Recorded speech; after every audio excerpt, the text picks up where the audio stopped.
भारतीय कलांचा इतिहास. कला म्हणजे काय? भारतातील दृक्कला परंपरा, भारतातील ललित किंवा अंगिक कला परंपरा, कला, उपयोजित कला आणि व्यवसायाच्या संधी. कला म्हणजे काय? स्वतःला आलेले अनुभव आणि त्यातून प्राप्त झालेले ज्ञान, तसेच मनातील भावभावना इतरांपर्यंत पोहोचवाव्यात, ही प्रत्येक व्यक्तीची सहज प्रवृत्ती असते. या सहज प्रवृत्तीच्या प्रेरणेतून जेव्हा एखादी सौंदर्यपूर्ण निर्मिती केली जाते, तेव्हा तिला कला असे म्हटले जाते. कला निर्मितीच्या मुळाशी कलाकाराची कल्पकता, संवेदनशीलता, भावनाशीलता आणि कौशल्य हे घटक अत्यंत महत्वाचे असतात.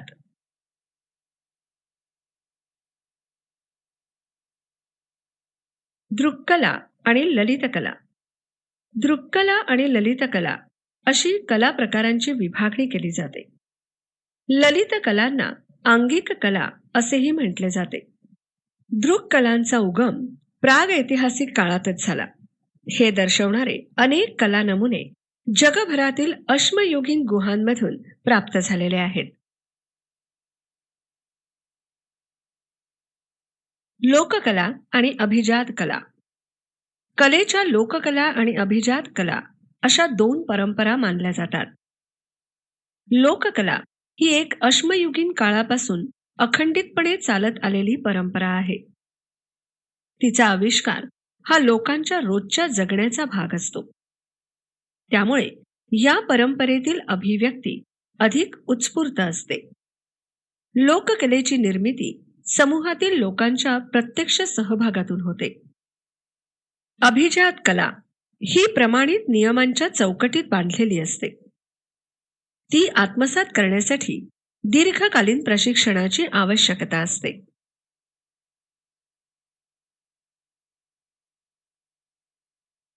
कला शैली. कला निर्मितीची प्रत्येक कलाकाराची स्वतंत्र पद्धत म्हणजे शैली असते. एखादी पद्धत जेव्हा परंपरेचे स्वरूप धारण करते, तेव्हा ती पद्धत विशिष्ट कला शैली म्हणून ओळखली जाऊ लागते.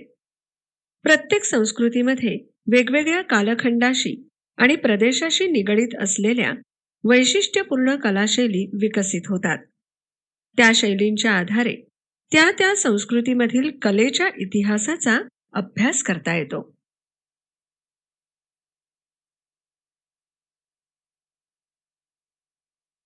मराठा चित्रशैली.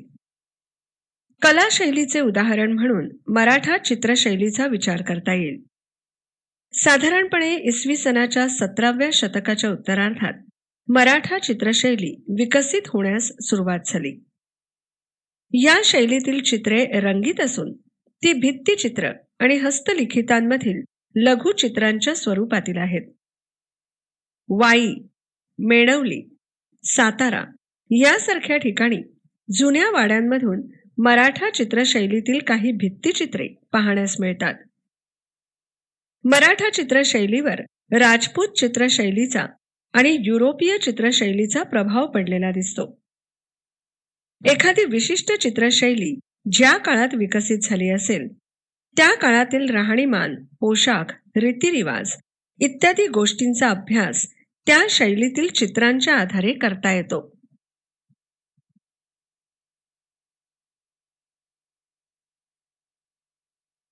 भारतातील दृक्कला परंपरा.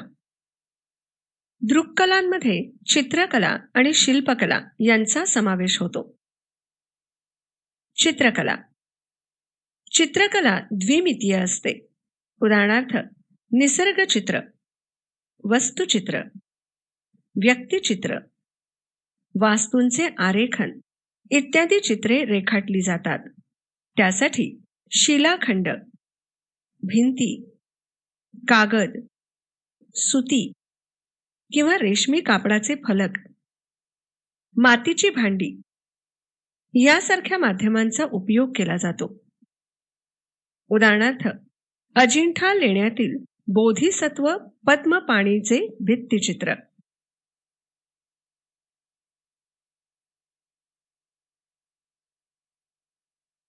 लोकचित्रकला शैली. अश्मयुगीन काळातील गुहाचित्रे अनेक देशांमध्ये आढळून येतात. भारतामध्ये मध्य प्रदेश, उत्तर प्रदेश, बिहार, उत्तराखंड, कर्नाटक, आंध्र प्रदेश आणि तेलंगणा या राज्यांमध्ये गुहाचित्रे असलेली स्थळे आहेत. मध्य प्रदेशातील भीमबेटका येथील गुहाचित्रे प्रसिद्ध आहेत. भीमबेटकाचा समावेश जागतिक सांस्कृतिक वारसा स्थळांमध्ये करण्यात आलेला आहे. गुहाचित्रांमध्ये मनुष्याकृती, प्राणी आणि काही भौमितिक आकृतींचा समावेश असतो. पुराश्म युग ते शेतीची सुरुवात होईपर्यंतच्या काळापर्यंत या चित्रांची शैली, त्यांचा विषय यामध्ये बदल होत गेलेले आढळतात. चित्रांमध्ये नवीन प्राणी आणि वनस्पती यांचा समावेश झालेला दिसतो. तसेच मनुष्याकृतींच्या रेखाटनाच्या पद्धतीत आणि वापरलेल्या रंगांमध्ये फरक होत जातो. या चित्रांमध्ये काळा, लाल, पांढरा यासारखे नैसर्गिक द्रव्यांपासून तयार केलेले रंग वापरलेले असतात. त्या काळातील लोकांचे त्यांच्या परिसरासंबंधीचे ज्ञान आणि नैसर्गिक स्रोतांचा उपयोग करून घेण्याचं तंत्रज्ञान यांचा विकास कसा होत गेला याची कल्पना या चित्रांद्वारे करता येऊ शकते.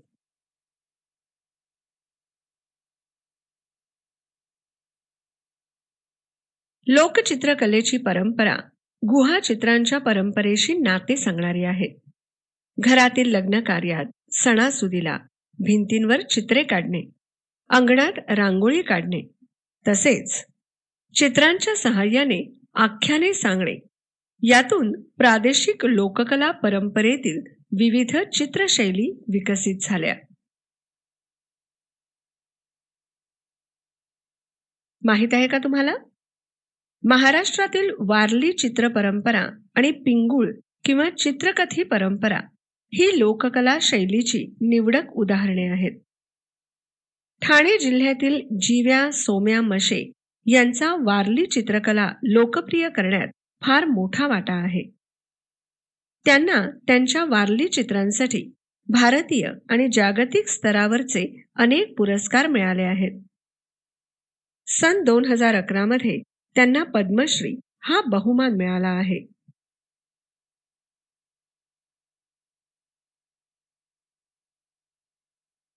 हे जाणून घ्या.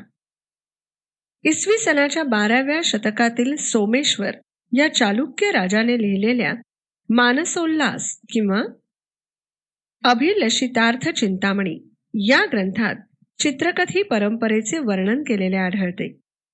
त्यावरून या परंपरेच्या प्राचीनत्वाची कल्पना येते. कठपुतळ्या किंवा चित्रांच्या सहाय्याने रामायण महाभारतातील कथा सांगण्याची परंपरा म्हणजे चित्रकथी परंपरा. ती कोकणातील कुडाळ जवळच्या पिंगुळी गावातल्या ठाकर या आदिवासी समाजाच्या लोकांनी जपली आहे. या परंपरेतील चित्रे कागदावर काढून नैसर्गिक रंगात रंगवलेली असतात. एका कथेसाठी साधारणपणे 30 ते 50 चित्रांचा वापर केला जातो. वेगवेगळ्या कथा सांगण्यासाठी अशा चित्रांच्या पिढ्यानपिढ्या चालत आलेल्या पोथ्या चित्रकथी कुटुंबामध्ये जपलेल्या असतात. नामशेष होण्याच्या मार्गावर असलेल्या या परंपरेचे पुनरुज्जीवन करण्याचे प्रयत्न सरकार आणि कलाकारांतर्फे केले जात आहेत.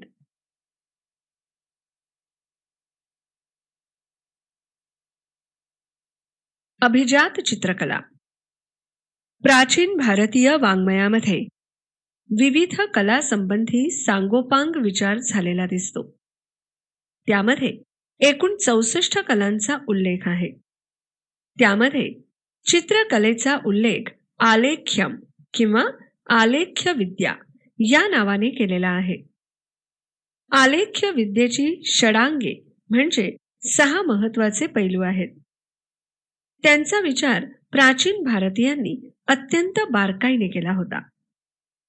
त्यामध्ये रूपभेद म्हणजेच विविध आकार, प्रमाण, प्रमाणबद्ध रचना आणि मोजमाप, भाव, भाव प्रदर्शन, लावण्य योजन म्हणजे सौंदर्याचा स्पर्श, सादृश्यता म्हणजे वास्तवाच्या जवळ जाणारे चित्रण आणि वर्णिका भंग म्हणजे रंगांचे आयोजन यांचा समावेश आहे. विविध धार्मिक पंथांचे आगम ग्रंथ, पुराणे आणि वास्तुशास्त्रांवरील ग्रंथ यामधून चित्रकला, शिल्पकला यांच्या संबंधीचा विचार मंदिर बांधणीच्या संदर्भात केलेला दिसतो.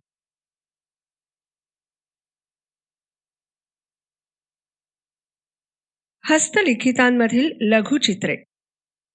हस्तलिखितांमधील लघुचित्रांवर सुरुवातीला पर्शियन शैलीचा प्रभाव होता.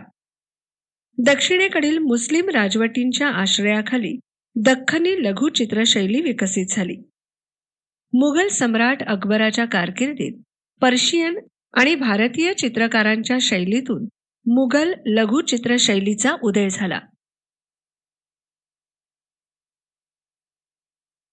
युरोपीय चित्रशैली.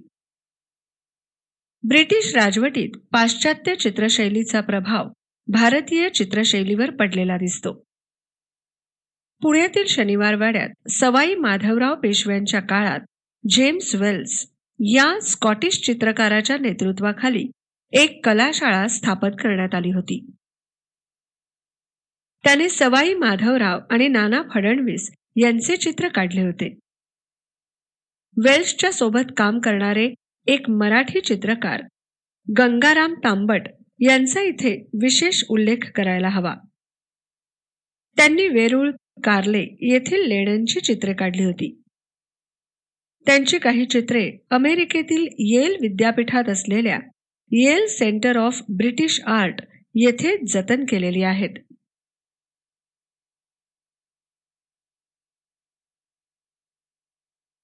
चित्रवस्तूचे हुबेहूब चित्रण हे पाश्चात्य चित्रशैलीचे विशेष वैशिष्ट्य समजले जाते.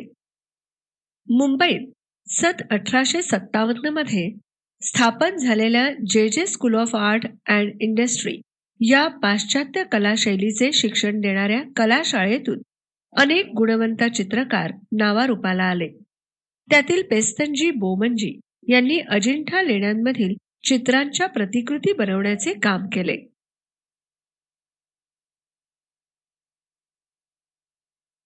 शिल्पकला. शिल्पकला त्रिमितीय असते. उदाहरणार्थ मूर्ती, पुतळा, कलापूर्ण भांडी आणि वस्तू. शिल्पे कोरली किंवा घडवली जातात. त्यासाठी दगड, धातू आणि माती यांचा उपयोग केला जातो. वेरूळचे कैलास लेणे हे अखंड शिलाखंडातून कोरलेले अद्वितीय शिल्प आहे. सारनाथ येथील अशोक स्तंभाच्या शीर्षावरील 4 सिंहाच्या शिल्पावर आधारलेले चित्र हे भारताचे राष्ट्रीय मानचिन्ह आहे.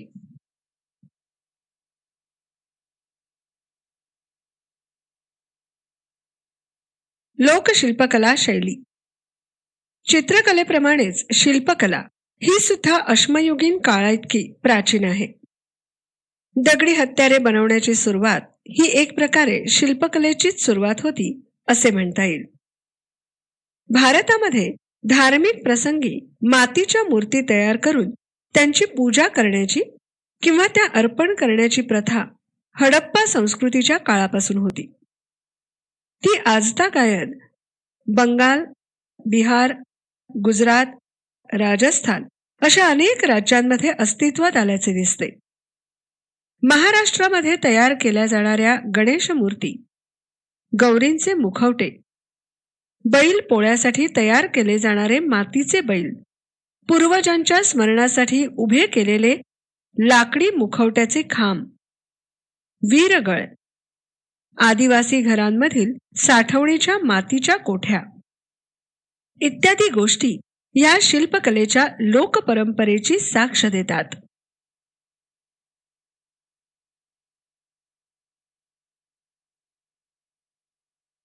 अभिजात शिल्पकला शैली. हडप्पा संस्कृतीमधील मृदा, दगडी आणि कांस्य पुतळे 5000 वर्षे किंवा त्यापेक्षा अधिक प्राचीन असलेल्या भारतीय शिल्पकलेच्या परंपरेची साक्ष देतात. मौर्य सम्राट अशोकाच्या काळातील दगडी स्तंभांपासून भारतातील कोरीव दगडी शिल्प निर्मितीला खऱ्या अर्थाने सुरुवात झाली असे मानले जाते. मध्य प्रदेशातील सांची येथील स्तूप प्रथम अशोकाच्या काळात उभारला गेला. त्याच्यावरील देखण्या शिल्पांची सजावट मात्र नंतरच्या काळात केली गेली असावी असे मानले जाते. भारतातील शिल्पकलेचा विकास नंतरच्या काळात होतच राहिला. त्याची साक्ष आपल्याला भारहूत येथील स्तूपावरील शिल्पांद्वारे मिळते.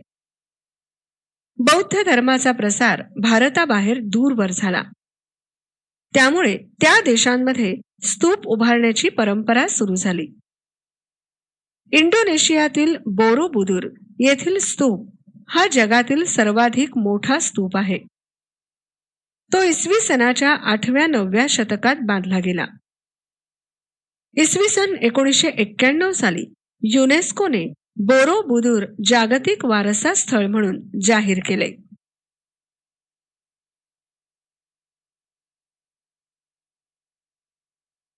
भारतीय मूर्तिविज्ञान. अफगाणिस्तान आणि आसपासच्या प्रदेशात इसवी सनापूर्वी 2ऱ्या शतकात ग्रीक आणि पर्शियन प्रभाव दर्शवणारी गांधार शिल्पकला शैली उदयाला आली. इसवी सनाच्या 1ल्या ते 3ऱ्या शतकात म्हणजे कुशाण काळात मथुरा शिल्पशैली उदयाला आली. या शैलीने भारतीय मूर्तिविज्ञानाचा पाया घातला. देव प्रतिमांचा उपयोग करण्याची कल्पना कुशाण नाण्यांवर प्रथम पाहण्यास मिळते. गुप्त साम्राज्याच्या काळात भारतीय मूर्तिविज्ञानाचे नियम तयार होऊन शिल्पकलेचे मापदंड निर्माण झाले. इसवी सनाच्या 9व्या ते 13व्या शतकात चोळ राजांच्या अधिपत्याखाली दक्षिण भारतात कांस्य मूर्ती घडवण्याची कला विकसित झाली. त्यामध्ये शिवपार्वती, नटराज, लक्ष्मी, विष्णू यासारख्या देवतांच्या मूर्ती बनवल्या जाऊ लागल्या.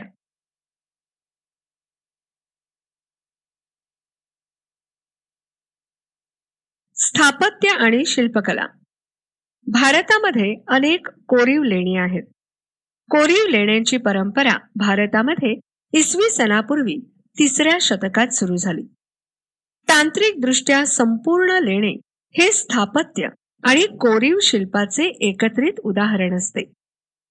प्रवेशद्वारे, आतील खांब आणि मूर्ती हे शिल्पकलेचे उत्तम नमुने असतात.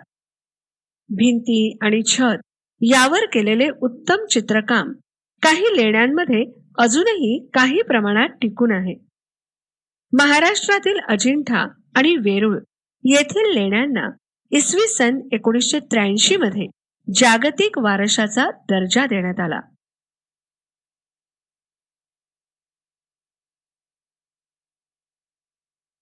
भारतात मंदिर स्थापत्याची सुरुवात साधारणपणे इसवी सनाच्या 4थ्या शतकात गुप्त साम्राज्याच्या काळात झाली.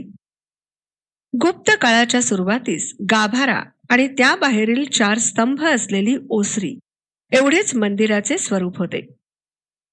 इसवी सनाच्या 8व्या शतकापर्यंत भारतातील मंदिर स्थापत्य पूर्ण विकसित झाले होते. हे वेरूळ येथील कैलास मंदिराच्या भव्य रचनेवरून सहज लक्षात येते. मध्ययुगीन काळापर्यंत भारतीय मंदिर स्थापत्याच्या अनेक शैली विकसित झाल्या.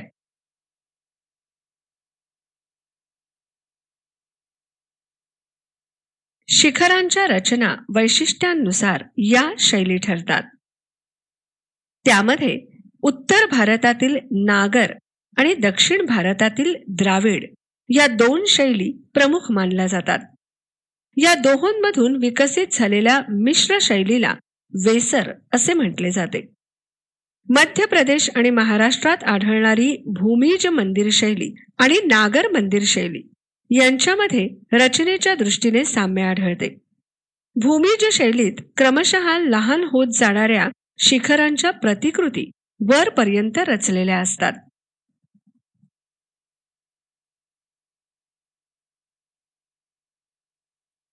कुतुब मिनार.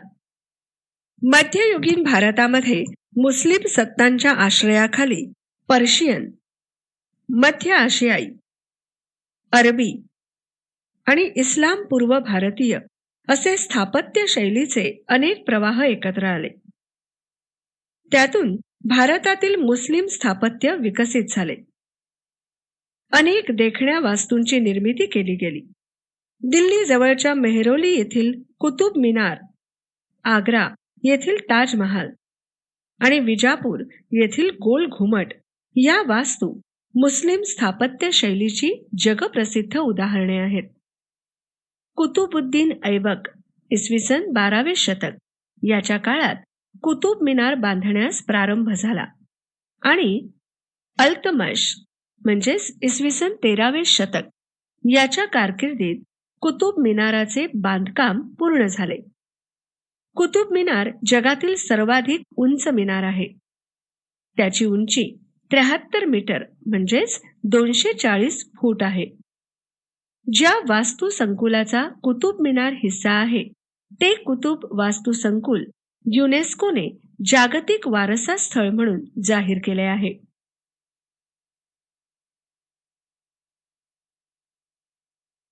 ताजमहाल गोल घुमट मुघल सम्राट शहाजहान याने त्याची बेगम मुमताज महल हिच्या स्मरणार्थ ताजमहाल बांधला. ताजमहाल हे भारतातील मुस्लिम स्थापत्याच्या सौंदर्याचे अग्रगण्य उदाहरण मानले जाते. जगप्रसिद्ध असलेली ही वास्तू जागतिक वारसा स्थळ म्हणून युनेस्कोने जाहीर केली आहे. इसवी सनाच्या 17व्या शतकात बांधलेल्या विजापूरच्या गोल घुमट या अत्यंत भव्य इमारतीत मोहम्मद आदिल शहा याची कबर आहे. या इमारतीला गोल घुमट हे नाव ज्यामुळे मिळाले त्या घुमटाच्या आतल्या घेराच्या बाजूने गोल सज्जा आहे. या सज्जात उभे राहून कुजबुजले तरी तो आवाज सर्वत्र ऐकू जातो. जोरात टाळी वाजवली तर तिचा प्रतिध्वनी अनेकदा घुमतो.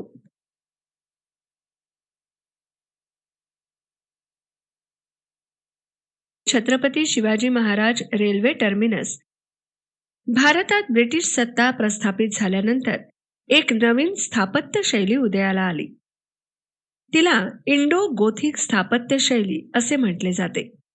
ब्रिटिश काळात बांधल्या गेलेल्या चर्च, सरकारी कचेऱ्या, मोठ्या पदाधिकाऱ्यांची निवासस्थाने, रेल्वे स्टेशन यासारख्या इमारतींमध्ये ही शैली पाहावयास मिळते. मुंबईचे छत्रपती शिवाजी महाराज रेल्वे टर्मिनस ही इमारत या शैलीचे एक उत्कृष्ट उदाहरण असून ते युनेस्कोच्या जागतिक वारसा स्थळांच्या यादीत समाविष्ट झाले आहे.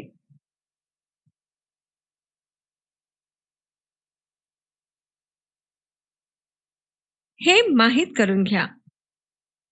महाराष्ट्रातील 12व्या-13व्या शतकातील मंदिरांना हेमाडपंथी मंदिरे असे म्हणतात. हेमाडपंथी मंदिरांच्या बाह्य भिंती बऱ्याचदा तारकाकृती असतात. तारकाकृती मंदिराच्या बांधणीत मंदिराची बाह्य भिंत अनेक कोनांमध्ये विभागली जाते.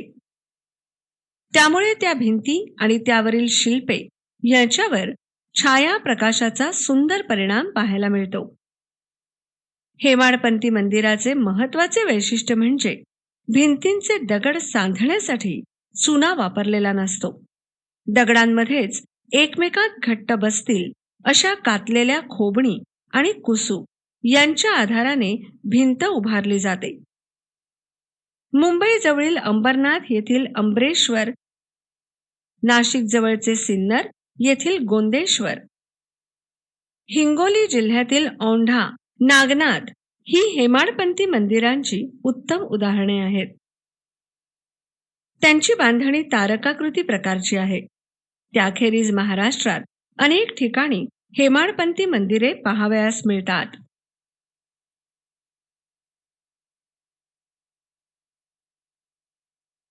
भारतातील ललित अंगिक कला परंपरा. लोककलेच्या परंपरा. भारतातील प्रत्येक प्रदेशाच्या वैविध्यपूर्ण अशा लोकगीत, लोकवाद्य, लोकनृत्य आणि लोकनाट्याच्या परंपरा आहेत. महाराष्ट्रातही लोककलेच्या अनेक परंपरा अस्तित्वात आहेत. या लोककला धार्मिक उत्सव आणि सामाजिक जीवन यांचा एक अविभाज्य भाग म्हणून विकसित झाल्या. कोळी नृत्य, तारपा नृत्य, कोकणातील दशावतार, पोवाडा, कीर्तन, जागर, गोंधळ ही त्यापैकी काही ठळक उदाहरणे आहेत.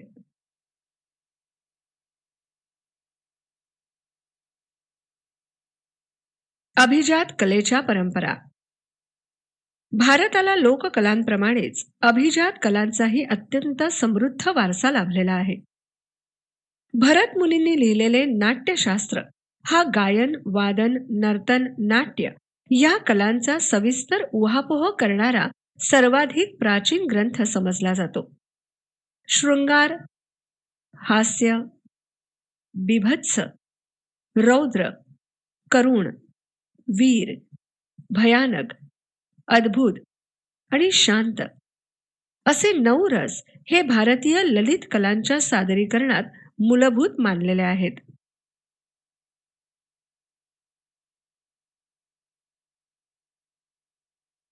भारतीय लोकांचा बाहेरील देशातील लोकांशी सतत संपर्क येत राहिला आणि त्याद्वारे त्या कलांच्या सादरीकरणामध्ये अनेक प्रवाह मिसळत गेले. त्यामुळे त्या अधिकाधिक समृद्ध होत गेल्या. शास्त्रीय गायन, वादन, नृत्य यांच्या विविध शैली आणि त्या शैलींचे जतन करणारी घराणी निर्माण झाली.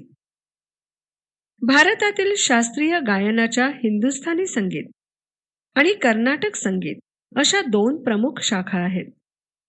तसेच शास्त्रीय आणि उपशास्त्रीय असे 2 भेद आहेत. उपशास्त्रीय गायनात अनेक लोकगीत शैलींचा समावेश झालेला दिसतो.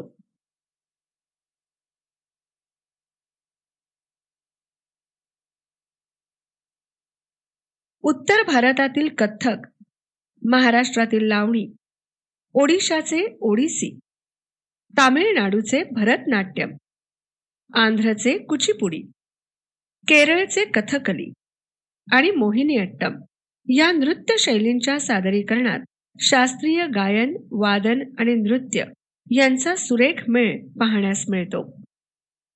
स्वतंत्र भारतात शास्त्रीय संगीत आणि नृत्य सामान्य रसिकांपर्यंत पोहोचावे या दृष्टीने विविध ठिकाणी संगीत नृत्याचे महोत्सव साजरे केले जातात. त्यांचा आस्वाद घेण्यासाठी केवळ भारतातूनच नव्हे तर परदेशांमधूनही अनेक रसिक येतात. पुण्यातील प्रतिवर्षी सवाई गंधर्व यांच्या नावाने होणारा संगीत महोत्सव प्रसिद्ध आहे.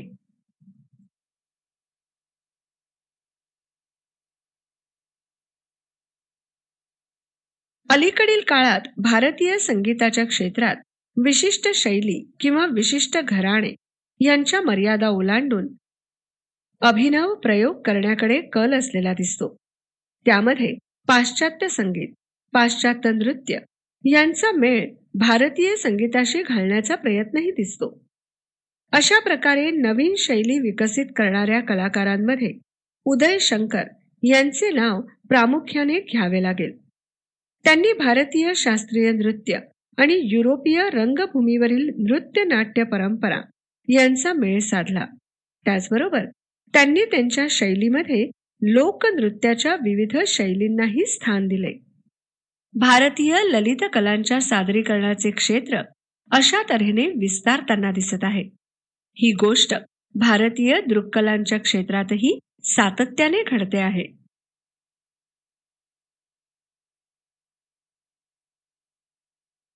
माहित आहे का तुम्हाला? विजापूरचा सुलतान इब्राहिम आदिलशाह दुसरा याने पर्शियन भाषेत किताबे नवरस हा ग्रंथ लिहिला. हा ग्रंथ संगीत शास्त्राशी संबंधित असून गायनाकुल गीते असलेला ध्रुपद गायकीला समोर ठेवून गीतांना साकार करणारा, उत्तम दर्जाच्या काव्य ग्रंथांची अनुभूती रसिकांना देणारा हा ग्रंथ आहे. या ग्रंथाचे डॉक्टर अरुण प्रभुणे यांनी मराठीत संपादन केले आहे. या ग्रंथाच्या मुखपृष्ठावरील दोहऱ्याचा अनुवाद पुढील प्रमाणे आहे. हे माते सरस्वती, तू जगत ज्योती आणि सर्व गुणी आहेस. इब्राहिमवर तुझी कृपा झाली तर तुझ्या आशीर्वादाने नवरसाचे गीत युगे युगे जिवंत राहील.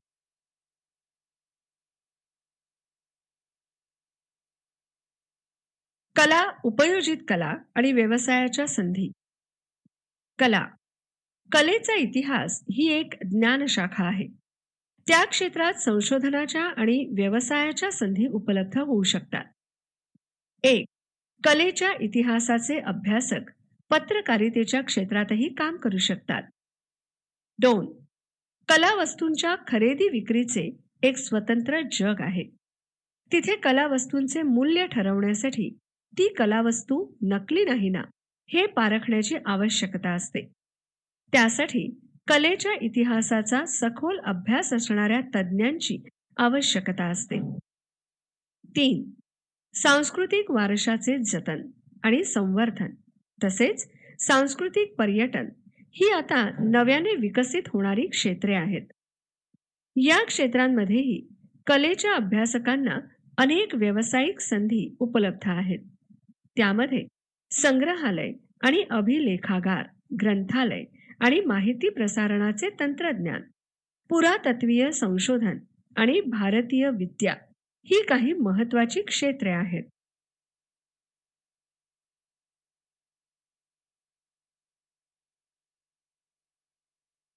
उपयोजित कला, दृक आणि ललित कलांच्या क्षेत्रात कलेचा केवळ रसिकांनी रसास्वाद घ्यावा म्हणून कला निर्मिती केली जाते. सर्व कला क्षेत्रातील कलाकारांचा तो प्राथमिक हेतू असतो. त्याखेरीज कलात्मक रचना आणि उपयुक्तता यांची सांगड घालून अनेक प्रकारची निर्मिती केली जाते. अशा प्रकारे उपयुक्तता हा हेतू ठेवून कला निर्मिती करणे म्हणजे उपयोजित कला. एक, औद्योगिक आणि जाहिरात क्षेत्र तसेच घराची सजावट आणि सजावटीच्या वस्तू, रंगमंचावरील नैपथ्य, चित्रपट आणि दूरदर्शनवरील कार्यक्रम यासाठी आवश्यक असणारे कला दिग्दर्शन, प्रकाशन आणि मुद्रण क्षेत्रात पुस्तके, नियतकालिके, वर्तमानपत्रे यांची मांडणी, सजावट व सुलेखन, भेट कार्डे, आमंत्रण पत्रिका, वैयक्तिक लेखन सामग्री, भेटवस्तू इत्यादी अनेक गोष्टींसाठी उपयोजित कला क्षेत्रातील जाणकारांची आवश्यकता असते. दोन, स्थापत्य आणि छायाचित्रण ही क्षेत्रेही उपयोजित कला या सदराखाली येतात. सध्याच्या काळात संगणकावर तयार केलेली स्थिर आणि चलतचित्रे, नक्षी आणि आरेखने वापरली जातात. ती सुद्धा उपयोजित कलेचाच भाग आहेत. दागदागिने, मौल्यवान धातूच्या कलावस्तू, रंगीत नक्षीची मातीची भांडी, बांबू आणि वेताच्या वस्तू, काचेच्या कलापूर्ण वस्तू, सुंदर कापड आणि वस्त्रे इत्यादींची निर्मिती अशी ही उपयोजित कलेची अत्यंत विस्तृत यादी आहे.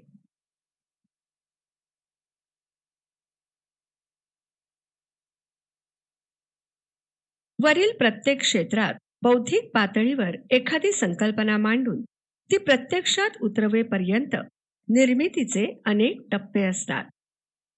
प्रत्येक टप्प्यावर प्रशिक्षित आणि कुशल व्यक्तींची मोठ्या प्रमाणावर आवश्यकता असते. कला वस्तूंचे उत्पादन करताना त्यांच्या निर्मितीच्या प्रक्रिया काही विशिष्ट सांस्कृतिक परंपरांनी बांधलेल्या असतात. या क्षेत्रांमधील प्रक्रियांचा प्रत्येक टप्प्याच्या विकासाचा इतिहास असतो. प्रशिक्षणाच्या अभ्यासक्रमात कला वस्तूंच्या उत्पादन प्रक्रियेच्या औद्योगिक सांस्कृतिक परंपरांच्या इतिहासाचा अंतर्भाव केलेला असतो.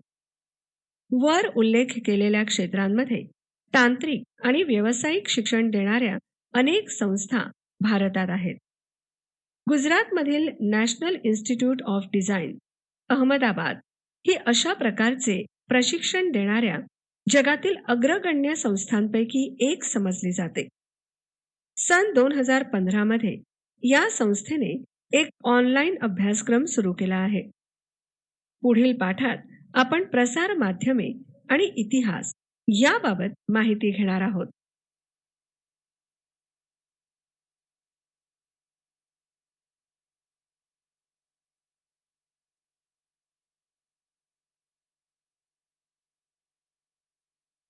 धडा 14 भारतीय कलांचा इतिहास. स्वाध्याय. प्रश्न पहिला अ. दिलेल्या पर्यायांपैकी योग्य पर्याय निवडून विधाने पूर्ण करा. 1. चित्रकला आणि शिल्पकला यांचा टिंबटिंबमध्ये समावेश होतो. अ. दृक्कला, ब. ललितकला, क. लोककला, ड. अभिजात कला. उत्तर. चित्रकला आणि शिल्पकला यांचा दृक्कला मध्ये समावेश होतो. 2. मथुरा शिल्पशैली टिंबटिंब काळात उदयाला आली. अ. कुषाण, ब. गुप्त, क. राष्ट्रकूट, ड. मौर्य. उत्तर. मथुरा शिल्पशैली कुषाण काळात उदयाला आली. प्रश्न पहिला ब. पुढीलपैकी चुकीची जोडी दुरुस्त करून पुन्हा लिहा. 1.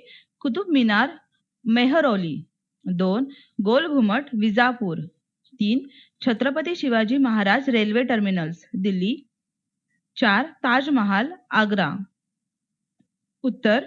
चुकीची जोडी छत्रपती शिवाजी महाराज रेल्वे टर्मिनस, दिल्ली. योग्य जोडी छत्रपती शिवाजी महाराज रेल्वे टर्मिनस, मुंबई. प्रश्न दुसरा. पुढील संकल्पना स्पष्ट करा. उत्तर अ. स्वतःचे अनुभव, भावभावना, विचार इतरांपर्यंत पोहोचवण्यासाठी जेव्हा एखाद्या माध्यमाचा वापर केला जातो तेव्हा त्यास कला म्हणता येईल. ब. आपल्या अभिव्यक्तीच्या प्रेरणेतून जेव्हा सौंदर्यपूर्ण सादरीकरण होते तेव्हा त्याला कला म्हणता येईल. क. कला सादर करणाऱ्या कलाकारांची कल्पकता, संवेदनशीलता, भावनाशीलता आणि कौशल्य हे घटक महत्त्वाचे असतात. ड. कलांचे दृक्कला व आंगिक अथवा ललित कला असे प्रकार आहेत. दृक्कलांमध्ये चित्रकला व शिल्पकला यांचा समावेश होतो, तर ललित कलांमध्ये सादरीकरण कला, नृत्य, नाट्य, संगीत यांचा समावेश होतो. ई. कलेच्या लोककला व अभिजात कला या 2 परंपरा आहेत. लोककला लोकांच्या जीवनाचे अविभाज्य भाग असतात व अखंडितपणे एका पिढीकडून दुसऱ्या पिढीकडे हस्तांतरित होतात. लोककलांतील अभिव्यक्ती उत्स्फूर्त असते व लोकांचा प्रत्यक्ष सहभाग असतो. उदाहरणार्थ लावणी, भारुडे इत्यादी. या उलट अभिजात कला नियमांच्या चौकटीत बांधलेली असते. अभिजात कला साध्य करण्यासाठी काही वेळा गुरूंच्या मार्गदर्शनाखाली दीर्घकालीन प्रशिक्षणाची आवश्यकता असते. उदाहरणार्थ कर्नाटकी शास्त्रीय संगीत. फ. कला सादर करणाऱ्या कलाकारांची त्या कलेच्या संदर्भात विशिष्ट शैली असते. प्रत्येक कलेच्या विविध कालखंडात विशिष्ट गुणवैशिष्ट्ये दर्शवणाऱ्या शैली विकसित होतात. या शैलींच्या मदतीने त्या संस्कृतीतील कलेच्या इतिहासाचा अभ्यास करता येतो. 2. हेमाडपंथी शैली. उत्तर अ. यादव काळातील प्रधान हेमाद्री पंत यांच्या नावावरून या प्रकारच्या मंदिर स्थापत्य शैलीस हेमाडपंथी हे नाव पडले आहे. ब. या मंदिर स्थापत्यात चौरस व तारकाकृती असे 2 प्रकार सापडतात. क. तारकाकृती मंदिर बांधणीत मंदिराची बाहेरची भिंत अनेक कोनात विभागली जाते, त्यामुळे त्या भिंती व त्यावरील शिल्पांवर छायाप्रकाशाचा सुंदर परिणाम दिसतो. ड. हेमाडपंथी शैलीतील मंदिरांचे महत्त्वाचे गुणवैशिष्ट्य म्हणजे बांधकामात चुन्याचा वापर होत नाही. दगडातच एकमेकात बसणाऱ्या कातलेच्या खोबणी आणि कुसू यांची भिंत बांधण्यासाठी वापर केला जातो. ई. मुंबई जवळील अंबरनाथ येथील अमरेश्वर मंदिर, नाशिक जवळचे सिन्नर येथील गोंदेश्वर व हिंगोली जिल्ह्यातील औंढा नागनाथ ही तारकाकृती प्रकारची हेमाडपंथी मंदिरे आहेत. फ. हेमाडपंथी मंदिरे महाराष्ट्रात अनेक ठिकाणी आढळतात. 3. मराठा चित्रशैली. उत्तर अ. दृक्कलांमध्ये चित्रकला व शिल्पकला यांचा समावेश होतो. ब. कलांमध्ये लोकांच्या रोजच्या जगण्याचा आविष्कार दिसून येतो. क. इसवी सनाच्या 17व्या शतकाच्या उत्तरार्धात मराठा चित्रशैलीचा विकास झाला. ड. या शैलीतील चित्रे हस्तलिखितातील लघुचित्रे व भित्तिचित्रांच्या स्वरूपात आहेत. ई. वाई, मेणवली, सातारा येथील जुन्या वाड्यांमधून या शैलीतील भित्तिचित्रांची उदाहरणे पाहण्यास मिळतात. ई. राजपूत व युरोपीय चित्रशैलीचा प्रभाव मराठा चित्रशैलीवर दिसतो. फ. मराठा चित्रशैलीच्या अनुषंगाने 17व्या शतकातील राहणीमान, पोशाख, रीतिरिवाज इत्यादी गोष्टींचा अभ्यास करता येतो. प्रश्न 3. पुढील विधाने सकाराने स्पष्ट करा. 1. कलेच्या इतिहासाचा सखोल अभ्यास असणाऱ्या तज्ज्ञांची आवश्यकता असते. कारण अ. कलेचा इतिहास ही स्वतंत्र ज्ञानशाखा आहे. ब. पत्रकारितेच्या क्षेत्रात कलेच्या इतिहासाच्या तज्ज्ञांची आवश्यकता असते. क. कलावस्तूंची खरेदी विक्री करताना कलावस्तूंचे मूल्य, अस्सलता अशा अनेक बाबी तपासून पारखून मगच कलावस्तू विकत घ्याव्या लागतात. यासाठी कलेच्या इतिहासाच्या तज्ज्ञांची आवश्यकता असते. ड. भारताच्या समृद्ध व वैभवशाली वारशाचे जतन व संवर्धन व त्याचबरोबर सांस्कृतिक पर्यटन ही नव्याने विकसित होणारे क्षेत्र आहेत. या क्षेत्रातही तज्ज्ञांना अनेक व्यावसायिक संधी उपलब्ध आहेत. उदाहरणार्थ संग्रहालये, अभिलेखागार, पुरातत्वीय संशोधन, भारतीय विद्या इत्यादी. ई. अशा प्रकारे कलेच्या इतिहासाचा सखोल अभ्यास असणाऱ्या तज्ज्ञांची आवश्यकता असते. 2. चित्रकथीसारख्या नामशेष होणाऱ्या मार्गावर असलेल्या परंपरेचे पुनरुज्जीवन करणे गरजेचे आहे. कारण अ. चित्रकथी म्हणजे कठपुतळ्या किंवा चित्राच्या सहाय्याने रामायण, महाभारतातील कथा सांगण्याची परंपरा. ब. ही परंपरा इसवी सनाच्या 12व्या शतकाइतकी प्राचीन आहे. क. ही परंपरा कोकणातील पिंगुळी गावातील ठाकर या आदिवासी समाजाच्या लोकांनी जपली आहे. ड. वेगवेगळ्या कथांच्या पोथ्या, चित्रकथी या एखाद्या कुटुंबात पिढ्यानपिढ्या जपलेल्या असतात. ई. यासारख्या परंपरा ज्या काळातील पोथी आहे त्या काळातील विविध सांस्कृतिक बाबींवर प्रकाश टाकतात. फ. भारताचा हा सांस्कृतिक वारसा ठेवा जतन झाला पाहिजे, कारण यातूनच आपल्या समृद्ध वैभवशाली परंपरांना टिकून ठेवता येईल. ग. म्हणून चित्रकथीसारख्या नामशेष होण्याच्या मार्गावर असलेल्या परंपरेचे पुनरुज्जीवन करणे गरजेचे आहे. ह. कलाकार व शासन यासाठी प्रयत्नशील आहेत.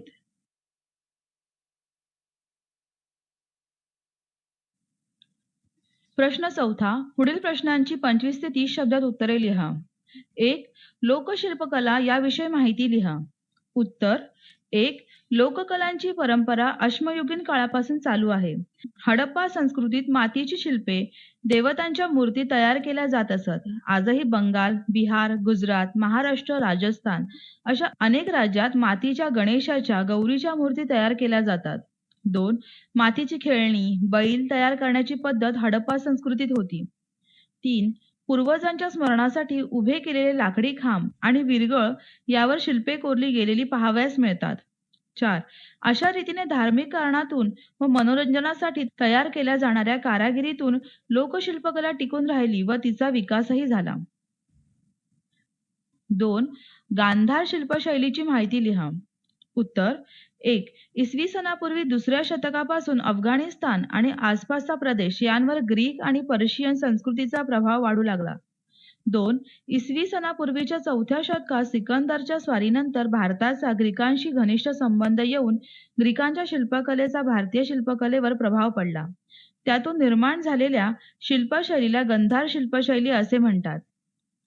3. हिरवट करड्या रंगाच्या चुनखडीच्या दगडात या शैलीतील शिल्पे कोरलेली आढळतात. 4. वायव्य सरहद्द प्रांत, पेशावर व तक्षशिला या परिसरात या शैलीतील शिल्पे मोठ्या प्रमाणात आहेत. गांधार शिल्पशैलीतील भव्यता व वैविध्य यामुळे शिल्पकलेच्या इतिहासात या शैलीने आमूलाग्र बदल केले. प्रश्न 5. पुढील तक्ता पूर्ण करा. मंदिर स्थापत्य शैली, नागर, द्राविड, हेमाडपंथी. मंदिर स्थापत्य शैली वैशिष्ट्ये. मंदिर स्थापत्य शैली उदाहरणे. उत्तर. मंदिर स्थापत्य शैली वैशिष्ट्ये. नागर. उत्तर भारतात विकास भव्यता. मंदिराच्या पायापासून क्रमशः शिखराच्या प्रतिकृती वरपर्यंत रचल्या जातात. द्रविड. दक्षिण भारतात विकास. मंदिराचे प्रवेशद्वार गोपुराच्या रूपात. गोपुरावर पुराणातील कथा दर्शवणारी चित्रे कोरलेली असतात. हेमाडपंथी. चौरस व ताराकृती असे 2 प्रकार. तारकाकृती मंदिरातील बाह्य भिंत अनेक कोनात विभागली गेल्याने भिंत व शिल्पांवर छायाप्रकाशाचा परिणाम पाहायला मिळतो. चुन्याचा वापर न करता दगडातच एकमेकात घट्ट बसणाऱ्या खोबणी व कुसू यांच्या आधाराने भिंत उभारली जाते. मंदिर स्थापत्य शैली उदाहरण: नागर, वेरूळचे कैलास मंदिर, द्रविड, कांचीचे मंदिर, हेमाडपंती, सिन्नर, गोंदेश्वर मंदिर, हिंगोली, ओंढ्या नागनाथ. प्रश्न 6. पुढील प्रश्नांची सविस्तर उत्तरे लिहा. 1. लोकचित्रकला शैलीविषयी सविस्तर माहिती लिहा. उत्तर: 1. अश्मयुगीन काळापासून गुहाचित्रांची परंपरा चालू आहे.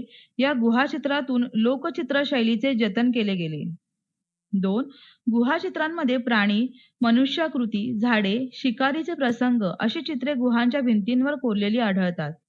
3. अश्मयुगीन मानवाच्या प्रगतीच्या वाटचालीत चित्रांचे विषय बदलत गेले. नवीन प्राणी, शेती जीवन, वनस्पती इत्यादी नवीन विषय येत गेले. मनुष्याकृतींच्या रेखाटनांच्या पद्धतीत व चित्रांमध्ये वापरल्या गेलेल्या रंगांमध्ये फरक होत गेला. 4. नैसर्गिक द्रव्यांपासून वनस्पतींच्या पानापासून तयार केलेले विविध रंग वापरले गेलेले दिसतात. सभोवतालचा परिसर आणि अवगत झालेले नवनवीन ज्ञान व तंत्रज्ञान यांचा वापर करून मानव चित्रे कोरू लागला. 5. नवाश्मयुगात विकसित झालेला मानव देवदेवतांची चित्रे काढू लागला. सण समारंभाप्रसंगी घरांच्या भिंतीवर चित्रे काढणे, अंगणात रांगोळी काढणे अशा स्थानिक परंपरातून लोकचित्रशैली विकसित झाली. वारली चित्र परंपरा, चित्रकथी परंपरा, लघुचित्र परंपरा अशा अनेक लोकचित्रकला शैली आढळतात. 2. भारतातील मुस्लिम स्थापत्य शैलीची वैशिष्ट्ये उदाहरण स्पष्ट करा. उत्तर: पर्शियन, मध्य आशियाई, अरबी आणि इस्लामपूर्व भारतीय स्थापत्य अशा अनेक स्थापत्य शैलीतून विकसित झालेल्या स्थापत्य शैलीस मुस्लिम स्थापत्य शैली असे म्हणतात. मध्ययुगीन भारतात मुस्लिम सत्तांच्या काळात विकसित झालेल्या या मुस्लिम स्थापत्य शैलीची वैशिष्ट्ये व उदाहरणे पुढीलप्रमाणे. 1. स्थापत्य शैलीत बांधलेला कुतुब मिनार जगातील सर्वात उंच 240 फूट आहे. 2. मुघल सम्राट शहाजहानने बांधलेला ताजमहल ही वास्तू जगातील 8वे आश्चर्य मानले जाते. 3. इसवी सनाच्या 17व्या शतकात बांधलेला विजापूरचा गोल घुमट ही वास्तू प्रतिध्वनीसाठी प्रसिद्ध आहे. 4. फतेहपूर येथे सम्राट अकबराने बांधलेला राजवाडा आणि बुलंद दरवाजा यांच्या उंचीसाठी आणि भव्यतेसाठी प्रसिद्ध आहे. 5. दिल्ली आणि आग्रा येथे बांधलेले लाल किल्ले विस्तीर्ण आणि देखणे आहेत. वरील सर्व वास्तू मुस्लिम स्थापत्य शैलीचे उत्तम नमुने आहेत. 3. कलाक्षेत्रात व्यवसायाच्या कोणत्या संधी उपलब्ध आहेत ते स्पष्ट करा. उत्तर: विविध कलाक्षेत्रात व्यवसायांच्या पुढील संधी उपलब्ध असतात. 1. कलेच्या अभ्यासकांना संग्रहालये, अभिलेखागार, ग्रंथालये, पुरातत्वीय संशोधन आणि भारतीय विद्या या ठिकाणी व्यवसाय मिळू शकतात. 2. कलांचे अभ्यासक पत्रकारितेच्या क्षेत्रात काम करू शकतात. 3. औद्योगिक आणि जाहिरात क्षेत्रात तसेच कलावस्तूंच्या खरेदी विक्री व्यवसायात कलांच्या जाणकारांची आवश्यकता असते. 4. चित्रपट आणि नाटक निर्मितीसाठी नेपथ्य कलाकार, दिग्दर्शक, छायाचित्रकार, प्रकाश योजना इत्यादी कलाकारांची आवश्यकता असते. 5. मुद्रण क्षेत्रात तसेच घर सजावटीच्या साहित्य निर्मितीत कला क्षेत्रातील जाणकारांची गरज असते. 6. दागदागिने, धातूंच्या व लाकडी शोभेच्या वस्तू बनवणे, बांबू, काच, कापड, माती व दगडी कलापूर्ण वस्तू, शिल्पे बनवणे या क्षेत्रातही व्यवसायाच्या अनेक संधी उपलब्ध असतात. 4. पृष्ठ क्रमांक 23 वरील चित्राचे निरीक्षण करून खालील मुद्द्यांच्या आधारे वारली चित्रकलेविषयी माहिती लिहा. अ. निसर्गाचे चित्रण. ब. मानवाकृतींचे रेखाटन. क. व्यवसाय. ड. घरे. उत्तर: हे वारली चित्र परंपरेतील चित्र आहे. वारली चित्रकला शैलीचा उदय ठाणे जिल्ह्यातील वारली आदिवासी जमातीत झाला. या चित्राविषयी माहिती. अ. निसर्गाचे चित्रण. या चित्रात काही वनस्पतींच्या फांद्या, फुलझाडे, उगवता सूर्य, पक्षी यांची चित्रे रेखाटलेली दिसतात. ब. मानवाकृतींचे रेखाटन. चित्रात स्त्री पुरुष, खेळणारी मुले यांची चित्रे रेखाटलेली दिसतात.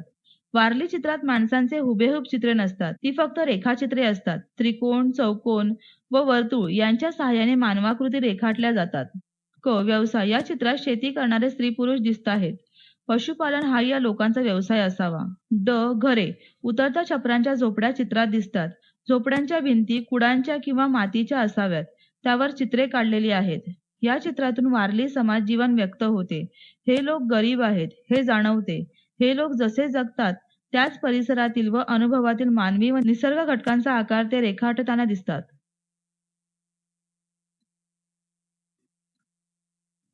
उपक्रम 1. भारतातील युनेस्कोने जाहीर केलेल्या जागतिक वारसा स्थळांची अधिक माहिती मिळवा. 2. आपल्या परिसरातील मूर्ती बनवणाऱ्या कारागिरांच्या कामाचे निरीक्षण करा व त्यांची मुलाखत घ्या.